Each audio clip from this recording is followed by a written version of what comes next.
Well, the Obama-era regulations called Internet Neutrality are history. History. They were designed to ensure equal access to all websites, regardless of which provider you were using.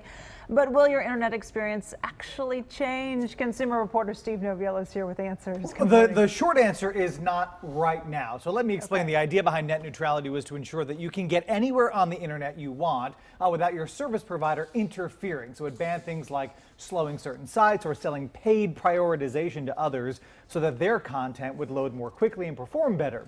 It also didn't allow providers to push you toward preferred sites. For example, if your internet provider also sold satellite TV, they weren't allowed to send you to their service when you searched for options. Well, now all of that has gone away. But providers which do engage in those practices will have to disclose to users that they are doing so.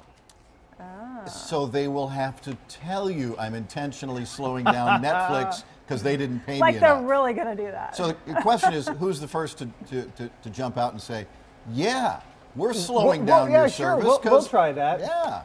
I want you to think back to all of these other times when we've seen, oh, well, surely no one's going to do that. Yeah. And then look what happened. So right now, I do not think that your experience is going to change at the moment. Now, I say for now because at the end of the day, what this does allow is, like you said, allow internet providers to explore new ways of generating revenue. So if you owned a company that had money to make sure your content always loaded faster and performed better, wouldn't you invest? Well, so far, some of the biggest internet providers have come out and said, well, that they have no interest in this kind of preferred pay-to-play.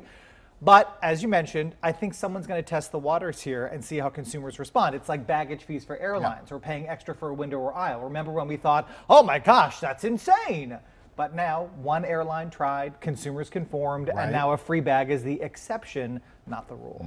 Okay, so what are we supposed to do? I mean, we all have internet service providers pretty much, right? Here's really the most important thing. In the weeks and days and weeks and months to come, keep close watch on changes in the terms of service from your internet provider. You know the message that we get? I have to read those things? That you just kind of rip up but or if delete you don't from your sign inbox. it, then you're not getting service. Well, then you do, right. So, but at least you'll know what's going on. It very well may be a notice at some point that your provider is beginning to use those newfound liberties. Now, of course, there is a move by Congress to reverse the FCC's repeal of net neutrality. It's already passed the Senate, but it does not look like it's going to come to a vote in the House anytime soon. Even if it does, it has to pass, and then it has to be signed by the president, which, by the way, is unlikely. Unlikely. Business friendly at the White House. Correct. Right now.